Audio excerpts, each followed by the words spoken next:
రైట్గా morning న్యూస్లోకి వెళ్దాం. Morning న్యూస్లోకి వెళ్తే ముందుగా వెలుగు దినపత్రికలో ఉన్నటువంటి వార్తలు. హైదరాబాద్లో మిస్ వరల్డ్ పోటీలు మరో అంతర్జాతీయ ఉత్సవానికి వేదిక కానున్న నగరం. మే 7 నుంచి 31 వరకు కంటెస్ట్ పాల్గొనున్న 120 దేశాలు. రాష్ట్రంలో ఈ కేటీ రామారావు పునాదులు వేసింది నేను రాసిరేను. ఓకే, రాష్ట్రంలో మరో ప్రతిష్టాత్మక ఈవెంట్కు వేదిక కాబోతున్నది. ఈ ఏడాది జరగనున్న మిస్ వరల్డ్ అందాల పోటీలకు హైదరాబాద్ ఆతిథ్యం ఇవ్వనున్నది. మిస్ వరల్డ్ ఫెస్టివ్ పేరిట మే 7 నుంచి 31వ తేదీ వరకు నిర్వహించనున్న 72వ ఎడిషన్ పోటీలకు తెలంగాణను ఎంచుకున్నట్టు Miss World Limited chairman CEO Julia Morley, tourism culture secretary Smita Sabharwal ప్రకటించారు. మే 7న వేడుకలు మొదలై 4 వారాల పాటు కొనసాగుతాయని, మే 31న గ్రాండ్ ఫినాలే ఉంటుందని బ్యూటీ విత్ ఏ పర్సన్ థీమ్తో నిర్వహించి కాంటెస్ట్లో 120కి పైగా దేశాలు పాల్గొంటాయని చెప్పారట. మిస్ వరల్డ్ పోటీలు హైదరాబాద్లో జరగబోతా ఉన్నాయట. ప్రధానంగా ఉన్న బీసీ ఎమ్మెల్సీ అభ్యర్థుల పేర్లు కూడా చెప్తే బాగుంటుంది అప్పుడప్పుడు అట్లా. రేపు డైరెక్ట్ లైవ్లో సర్వే ఉంది. రేపు నేను మాట్లాడుతున్నా. నరేందర్ రెడ్డి, అంజిరెడ్డి, మన ఇద్దరు ఎవరు గెలిచినా మంచిదే కానీ మనమే గెలవాలని వాళ్ళు నరేందర్ రెడ్డి, అంజిరెడ్డి ఇద్దరు కలిసి ఎవరు గెలిచినా సరే కానీ రెడ్లే గెలవాలి అనుకుంటున్నాడు బీజేపీ. అట్లా ఓకే, చూస్తారు కదా 2 రోజులు అయితే. షాక్ మార్కెట్ ఇన్వెస్టర్లు విలవిల 6 నెలల్లో 75 లక్షల కోట్లు హాంఫర్ట్. Small cap mid cap stocks డమాల్. 35 నుంచి 70% దాకా షేర్లు డౌన్. కరోనా తర్వాత ర్యాలీని చూసి మార్కెట్లోకి మిడిల్ క్లాస్ పబ్లిక్. తక్కువ టైంలో ఎక్కువ లాభాలు వస్తాయని స్మాల్ క్యాప్లోకి ఎంట్రీ. 2020లో డీమాట్ అకౌంట్ల సంఖ్య 4 కోట్లు, ఇప్పుడు 22 కోట్లు. తెలంగాణ నుంచే సుమారు 48 లక్షల ఖాతాలు. నిరుడు సెప్టెంబర్ లాస్ట్ వీక్ నుంచి వరుసగా మార్కెట్ పతనం. అమెరికా అధ్యక్షుడిగా ట్రంప్ బాధ్యతలు చేపట్టాక మరింత కిందికి. టారిఫ్ వార్, FIIల సేల్స్తో ఆగమాగం, కేంద్ర ప్రభుత్వ చర్యలు కంటి తుడిపే అంటూ ఒక వార్త. స్టాక్ మార్కెట్లను నమ్ముకొని ఇన్వెస్టిగేషన్లు అంతా గోల్మాల అయిపోయారట. 75 లక్షల కోట్ల రూపాయల సంపద 6 నెలలు ఆవిరైపోయిన 75 లక్షల కోట్లు. షేర్లు అమ్మేసుకుంటున్న ఫారిన్ ఇన్వెస్టర్లు. నిరుడు ఆగస్టు నుంచి వరుసగా ఫారిన్ ఇన్స్టిట్యూషనల్ ఇన్వెస్టర్స్ మన మార్కెట్ల నుంచి వెళ్ళిపోతున్నారు. ప్రతి నెల వారు అమ్మకాల్లోనే కొనసాగుతున్నారు. 6 నెలల్లోనే 2.97 లక్షల కోట్లు పెట్టుబడులు ఉపసంహరించుకున్నారు. నిరుడు ఆగస్టులో 20,339 కోట్లు, సెప్టెంబర్లో 12,611 కోట్లు FIIలు సేల్ చేశారు. అత్యధికంగా అక్టోబర్లో 1,14,445 కోట్లు అమ్ముకున్నారు. నవంబర్లో 45,974 కోట్లు, డిసెంబర్లో 16,982 కోట్లు, జనవరిలో 87,374 కోట్లు విలువైన షేర్లను అమ్మేశారు. చాలా రోజుల తర్వాత మంగళవారం 4,700 కోట్లు కొనుగోలు చేసి మన రిటైల్ ఇన్వెస్టర్లలో ఆశలు రేకెత్తించిన FIIలు బుధవారం తుస్సుమనిపించారు. బుధవారం మళ్ళీ ఈ స్టాక్ మార్కెట్ లాంగ్వేజ్కి పేద ప్రజలకి ఏం సంబంధం ఉండదు. దీన్ని మరొక రోజు వివరించుకుందాం. ఎందుకంటే ఇది కొంచెం ఏంటంటే కొద్దిగా ఈ షేర్స్ ఏంటి, డిబెంచర్స్ ఏంటి, ఎర్నింగ్ పర్ షేర్ ఏంది, ఇవన్నీ కొద్దిగా తర్వాత ఒక సబ్జెక్ట్ మీద తీసుకుందాం. కానీ ప్రత్యేకంగా మొత్తానికైతే అలా పెట్టుబడి పెడితే 75 లక్షల కోట్లు పోయినాయి. నష్టమే, మనకు తెలియకపోతే పెడితే ఇంకా నష్టం. ఏం జరిగిందంటే అందరిది ఇదే కథనట. హైదరాబాద్కు చెందిన రాజ్ అనే యువకుడు ఏడాది కింద స్టాక్ మార్కెట్లో 3 లక్షల రూపాయల పెట్టుబడి పెట్టిండు. ఇక స్మాల్ క్యాప్ నుంచి కొన్ని, తర్వాత మిడ్ క్యాప్ నుంచి కొన్ని, మరికొన్ని, లార్జ్ క్యాప్ నుంచి మరికొన్ని షేర్లు కొనుగోలు చేసిండు. 6 నెలల కింద రాజు పోర్ట్ఫోలియో 4 లక్షల వరకు చూపెట్టింది. అంటే 1 లక్ష లాభాలన్నమాట. కానీ ఇప్పుడు ఆ పోర్ట్ఫోలియోలో 1 లక్ష రూపాయలు లాభం హుష్కాకే అయింది. పెట్టుబడిలో కూడా 50,000 మైనస్. పెట్టిన పెట్టుబడి అసలు పోయింది, రెడ్డిగా. బీసీ రిజర్వేషన్లపై ఉద్యమ పందా. దేశవ్యాప్త మద్దతు కూడగట్టే పనిలో సీఎం రేవంత్. అన్ని పార్టీలు ఎంపీలకు లేఖలు రాయాలని నిర్ణయం. మార్చి 10న ఢిల్లీకి అఖిలపక్షం కేసీఆర్ను పిలిచే ఛాన్స్. మార్చి ఫస్ట్ వీక్లో అసెంబ్లీలో బీసీ రిజర్వేషన్లు, ఎస్సీ వర్గీకరణ బిల్లులు. బీసీ రిజర్వేషన్ల కోసం ఉద్యమ పందాలో పోరాటం చేయాలని రాష్ట్ర ప్రభుత్వం నిర్ణయించింది. రిజర్వేషన్ల పెంపు కేంద్ర ప్రభుత్వం పరిధిలోని అంశం కావడంతో రాజ్యాంగ సవరణ కోసం దేశవ్యాప్తంగా అన్ని రాజకీయ పార్టీల మద్దతు కూడగట్టాలని భావిస్తున్నది. ఇందులో భాగంగా అన్ని జాతీయ ప్రాంతీయ పార్టీలతో పాటు ఎంపీలకు లేఖలు రాయాలని సీఎం రేవంత్ రెడ్డి నిర్ణయించారు.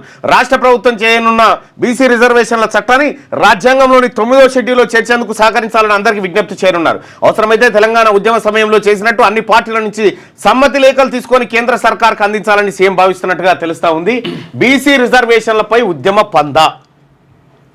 సో ఈ పందా అనేటువంటి పదం వచ్చింది కాబట్టి చెప్తా ఉన్నా. పందా ఏంటంటే 42 మనం ఇచ్చే పరిస్థితి లేదు, వాళ్ళు ఒప్పుకుంటే తప్ప అనేటువంటిది క్లారిటీ ఇచ్చేసిండు పందా ద్వారా. రెండోది ఏంటంటే అఖిలపక్షం. ఇదే వాస్తవం కూడా ఇదే. 42% రిజర్వేషన్ ఇవ్వాలని చెప్పి అసెంబ్లీలో తీర్మానం చేసి కేంద్రానికి పంపడమే. కేంద్రం దాన్ని చట్టం చేసి 9th షెడ్యూల్లో పెట్టడం అంతే. ఇగో 9th షెడ్యూల్లో పెట్టినటువంటి ఏ అంశాన్ని కూడా సుప్రీంకోర్టు విచారించడానికి వీల్లేదు. ఎస్, అందుకోసమే తమిళనాడుకి ఇచ్చినటువంటి 69% రిజర్వేషన్ తీసుకుపోయి రాజ్యాంగంలో 9th షెడ్యూల్లో పెట్టిరు. ఆ 9th షెడ్యూల్లోని ముట్టుకోవడానికి హక్కు ఈ సుప్రీంకోర్టు లేదు. ఎస్, కానీ సుప్రీంకోర్టు ఇటీవల కాలంలో వ్యాఖ్యలు చేసి 9th షెడ్యూల్ను కూడా మేము తాకుతాం అవసరమైతే అని. ఈ తాకుడేందో మళ్ళీ ఈ తాకుడేందో బీసీలకు సంబంధించి తాకుతారు, బీసీలకు సంబంధించి తాకగలుగుతారు. కాకపోతే ఒక మంచి పరిణామమే ఇదైతే, అంటే ఎస్ ఆ వరకు మంచి పరిణామం. అడిగింది 10,000 కోట్లు, ఇచ్చింది 231 కోట్లు. వరద సాయం కింద రాష్ట్రానికి కేంద్రం అరాకొర నిధులు. పక్కనే ఉన్న ఏపీకి మాత్రం 608 కోట్లు రిలీజ్. అక్కడ మనకంటే తక్కువ నష్టం జరిగినా ఎక్కువ ఫండ్స్. పోయినేడు భారీ వర్షాలకు రాష్ట్రంలో తీవ్ర నష్టం జరిగింది. వరద సాయంలోనూ తెలంగాణపై కేంద్ర ప్రభుత్వం వివక్ష చూపింది. పోయినేడాది సెప్టెంబర్లో కురిసిన భారీ వర్షాలు వరదల కారణంగా రాష్ట్రంలో 1000 కోట్ల నష్టం వాటిల్లింది. దీంతో సాయం చేయాలని రాష్ట్ర సర్కార్ విజ్ఞప్తి చేయగా అరాకొర నిధులతో కేంద్రం సరిపెట్టింది. నేషనల్ డిజాస్టర్ రెస్పాన్స్ ఫండ్ ద్వారా 10,000 కోట్ల ఆర్థిక సాయం అందించాలని ప్రతిపాదనలు పంపిస్తే కంటి తుడుపు సాయంగా 231 కోట్లు రిలీజ్ చేసింది. ఎన్డీఏ కూటమి అధికారంలో ఉన్న ఏపీలో తెలంగాణ కంటే తక్కువ నష్టం వాటిల్లినప్పటికీ ఆ రాష్ట్రానికి మాత్రం 608 కోట్లు విడుదల చేసిందట. ఇగో చూడు వివక్ష చూడు. సవతి తల్లి ప్రేమ తెలంగాణ మీద నరేంద్ర మోడీ గారిది కేంద్ర ప్రభుత్వం. మన దగ్గర ఎక్కువ నష్టం జరిగితే వాళ్ళకి వాళ్ళ దాంట్లో 3 కూడా ఇలా మనకు నష్టం జరిగింది. మన తానైతే ఏది పాయమాలు కట్టించింది వాళ్ళకు. బారణ వాళ్ళకిచ్చిండ్రు, చారణ మనకిచ్చిండ్రు. 323 టీఎంసీల అక్రమ తరలింపు. ఇక ఏపీ ఏటా కృష్ణా అవుట్ సైడ్ బేసిన్కు ఎత్తుకుపోతున్నది. అయితే ఇంటర్నేషనల్ రూల్స్ ప్రకారం ఇన్ బేసిన్ అవసరాలకే లీన్ ఇవ్వాలి. అయితే తెలంగాణ లిఫ్ట్ స్కీములన్నీ ఒకప్పటి గ్రావిటీ ప్రాజెక్టులే. తుంగభద్ర, అప్పర్ కృష్ణ, తర్వాత భీమా నదుల ఆధారంగా హైదరాబాద్ స్టేట్లో చేపట్టాలనుకున్నారు. అయితే ఏపీతో కలిశాక ఉమ్మడి రాష్ట్ర ప్రభుత్వం వాటన్నింటినీ పక్కన పడేసింది. గోదావరి నీళ్లను ఏపీ అవుట్ సైడ్ బేసిన్కు తరలిస్తుంది. కృష్ణా కంట్రిబ్యూటర్ ట్రిబ్యునల్ ముందు తెలంగాణ వాదనలు వినిపిస్తా ఉంది. 323 టీఎంసీల అక్రమ తరలింపు జరిగిపోయిందట ఇప్పటికే అక్కడ.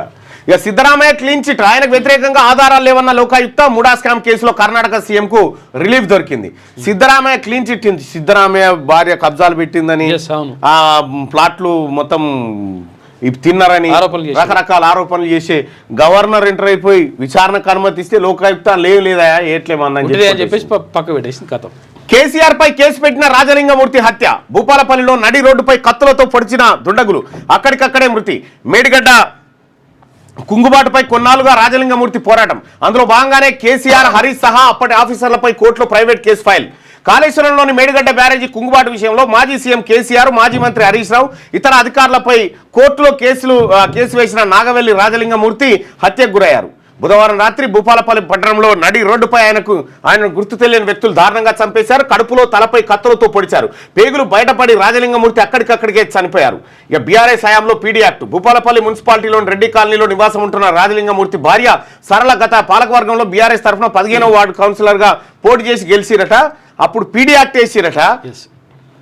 పీడీ యాక్ట్ వేస్తే ఈ మేడిగడ్డ కుంగింది కదా, కుంగిన దానికి అప్పటి ముఖ్యమంత్రి కేసీఆర్, నీటిపారుదల శాఖ మంత్రి హరీష్ రావు బాధ్యత వహించాలి, అధికారుల తప్పిదాలు ఉన్నాయని ప్రైవేట్ కంప్లైంట్ కోర్టులో దాఖలు చేస్తే కోర్టు వీళ్ళ మీద ఎఫ్ఐఆర్ నమోదు చేయండి అని చెప్పి కేసీఆర్ హరీష్ రావు మీద ఎఫ్ఐఆర్ నమోదు చేసింది.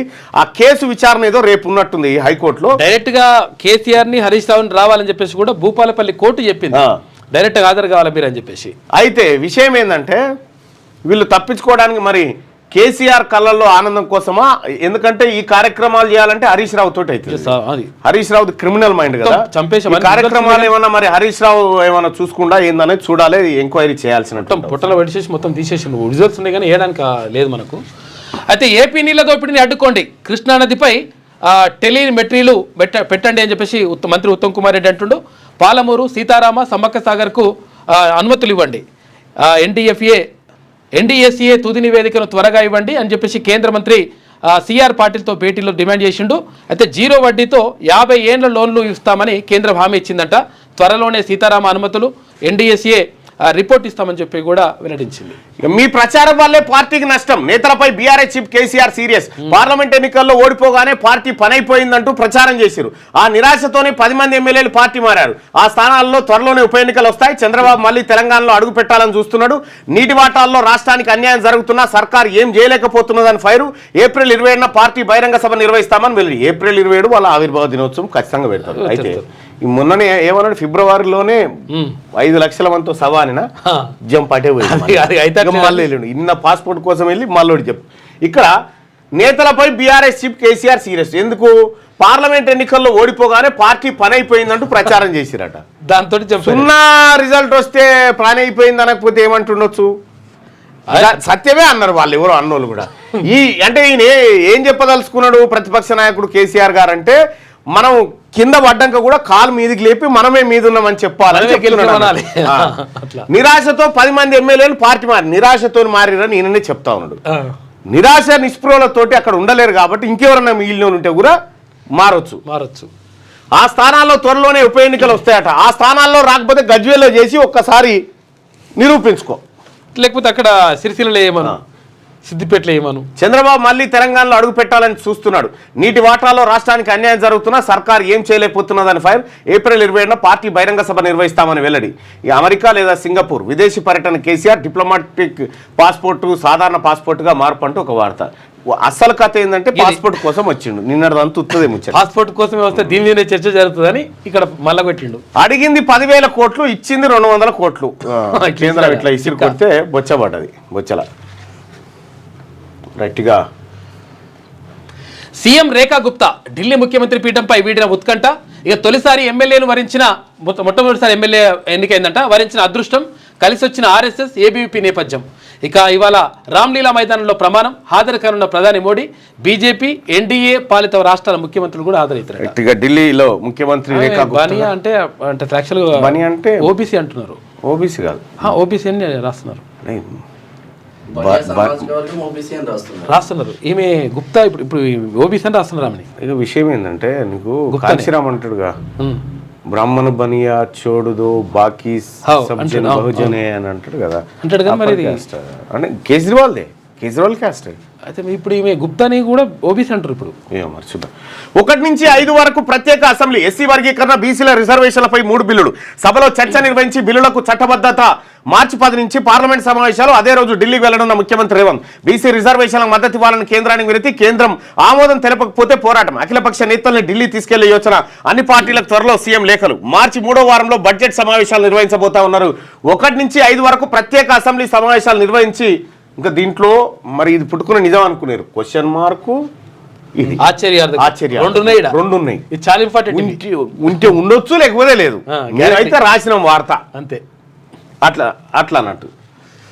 కాంగ్రెస్ గ్రాఫ్ పాతాళంలోకి. కాంగ్రెస్ గ్రాఫ్ పాతాళంలోకి పోతే ఎమ్మెల్సీ ఎన్నికల్లో మీరెందుకు పోటీ చేయలే?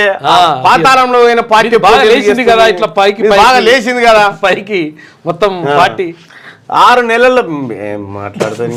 6 నెలల్లోనే సర్కార్ పై ప్రజల్లో వ్యతిరేకత. రేవంత్ అసమర్థతను అంతా గుర్తిస్తున్నారు. 100% మళ్ళీ బీఆర్ఎస్ అధికారంలోకి. 10 అసెంబ్లీ స్థానాలకు ఉప ఎన్నికలు తథ్యం. కాంగ్రెస్ తొత్తులుగా కమ్యూనిస్టులు అని చెప్పి కేసీఆర్. బీఆర్ఎస్ విస్తృత స్థాయి భేటీలో వ్యాఖ్యలు. పార్టీ పని అయిపోయిందంటూ బీఆర్ఎస్ నేతలే ప్రచారం చేశారని గులాబ్బాస్ ఆగ్రహం. ఏప్రిల్ 10న పార్టీ ప్రతినిధుల సభ, 27న బహిరంగ సభ నిర్వహించినట్టుగా వెల్లడి. అది ఎట్లాగో ఏడాది మాసకం వాళ్ళు పెట్టుకున్నారు. ఏడాది మాసకం అంటున్నారు, వార్షికోత్సవం వాళ్ళు పెట్టుకుంటారు. కామన్ గా అది చేసుకుంటారు. 25వది కాబట్టి ఇప్పుడు అదేంటి ఏమంటారు, దీన్ని రజతోత్సవం చేసుకుంటారు. 25. మార్చి 31 లోపు ఎల్ఆర్ఎస్ కు దరఖాస్తు చేస్తే 25% రాయితీ ఇస్తారట. అనధికారిక లేఅవుట్లలో 10% ప్లాట్లు రిజిస్ట్రేషన్ అయి ఉంటే మిగిలిన 90% ప్లాట్లు క్రమబద్ధీకరణకు అనుమతిస్తారట.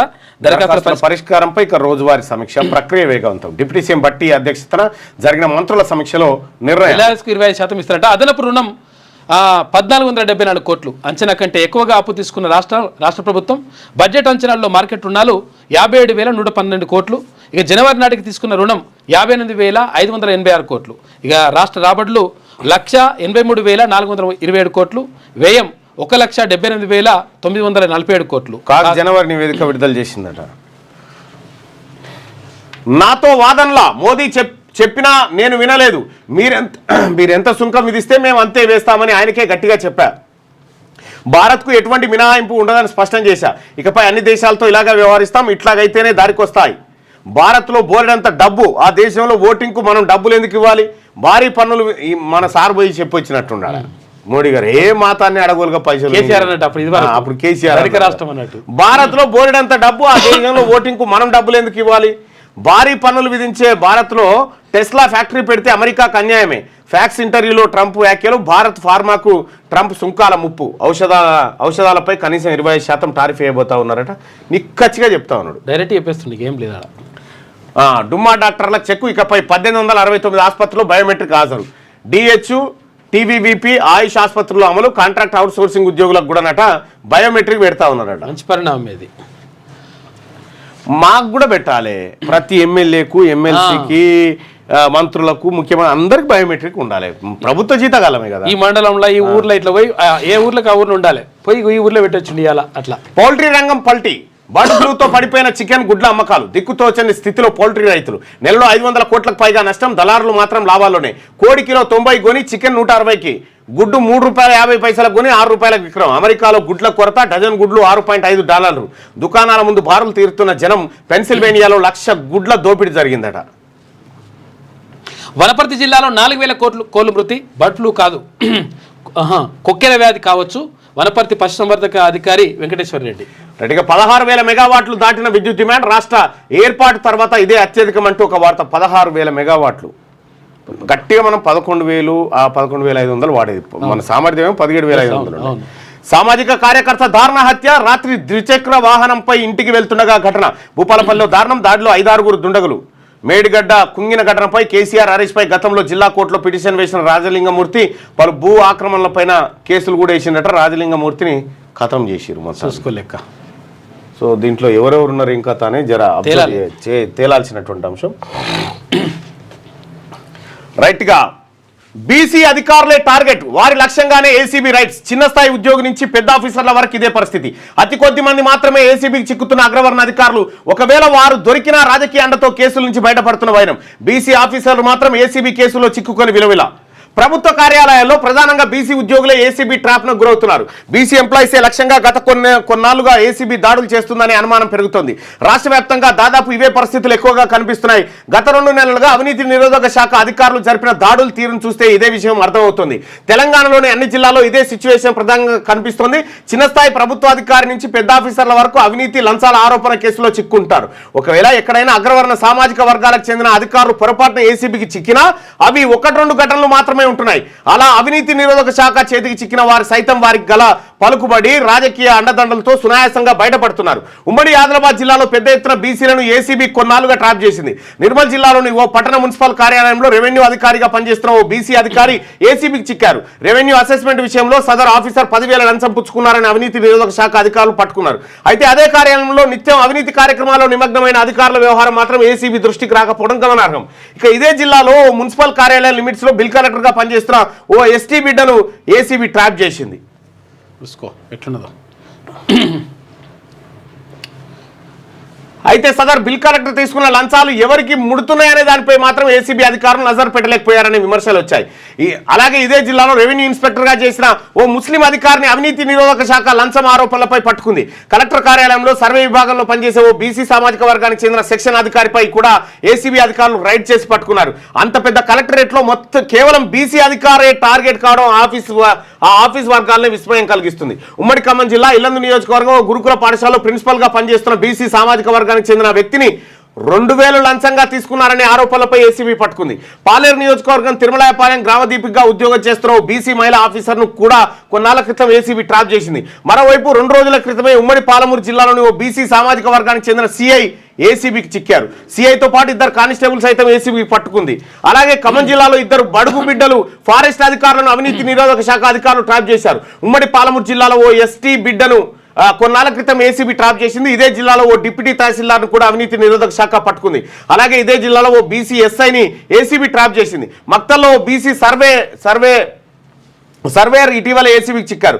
జడ్చర్లో ఓ గెజిటెడ్ గౌడ బిడ్డను ఏసీబీ ట్రాప్ చేసింది. నల్గొండ మరిగుడిలో ఓ బీసీ గెజిటెడ్ అధికారి కూడా ఇటీవల ఏసీబీ చిక్కారు. ఇలా రాష్ట్ర వ్యాప్తంగా బీసీ అధికారులు పెద్ద ఎత్తున ఇటీవల ఏసీబీకి చిక్కడం గమనార్హం. ప్రజలారా, బీసీ ఉద్యోగస్తులారా, చాలా చాలా చాలా చాలా మీరు మిమ్మల్ని ఎట్లా ఇరికియాలని చూస్తా ఉన్నారు వీళ్ళంతా. మీరు కూడా పనిచేయరు. వీళ్ళు ఎక్కడెక్కడ లంచాలు తీసుకుంటున్నారో క్యూనిస్ తెలియజేయండి. మనం వాళ్ళందరినీ పట్టిద్దాం. ఎక్కడెక్కడ తీసుకున్నా మనం అందరం కూడా వాళ్ళని పట్టించే ఇదో ఉద్యమం లాగా పట్టిద్దాం. ఉత్తగ కాదు, ఉద్యమం లాగా పట్టిద్దాం. చాలా ఇంపార్టెంట్. చూసారు కదా పోయిన ఎంతమంది బీసీలను టార్గెట్ చేశారు. స్పెషల్గా బీసీ ఉద్యమంలో పాల్గొనడని, బీసీ ఉద్యోగస్తుల ఉద్యమంలో పాల్గొనడని సతీష్ కొట్టేను అక్రమ కేసులో ఇరికిచ్చి ఏసీబీ ట్రాప్ లో చెంచల్ కూడా జైల్లో పెట్టారు. చాలా మందిని ఇట్లా చాలా మందిని చేస్తా ఉన్నారు. ఇదంతా చూస్తా ఉన్నాం. కానీ ఒకటి గుర్తుపెట్టుకొని, మా బీసీ బిడ్డలను కావాలని మీరు టార్గెట్ చేస్తే బరాబర్ మిమ్మల్ని టార్గెట్ చేస్తాం. బరాబర్ మిమ్మల్ని టార్గెట్ చేస్తాం. దొరుకుతారు, బరాబర్ దొరుకుతారు. వదిలిపెట్టే సమస్య లేదు. వేటాడుతాం. ఎవడెవడైతే మా బీసీల తెరవచ్చి, ఎవడెవడైతే మా పేద వర్గాల తెరవచ్చి, మా ఎస్సీ ఎస్టీ మైనారిటీ ఆదివాసీ బిడ్డల తెరవచ్చి వాళ్ళ ఉద్యోగాలతో ఆటలాడుకుంటా ఉన్నారో ఒక్కరిని కూడా వదిలిపెట్టాం. బరాబర్ వదిలిపెట్టాం. రేపు బీసీ రాజ్యంలో రాసేది మీ చరిత్రనే.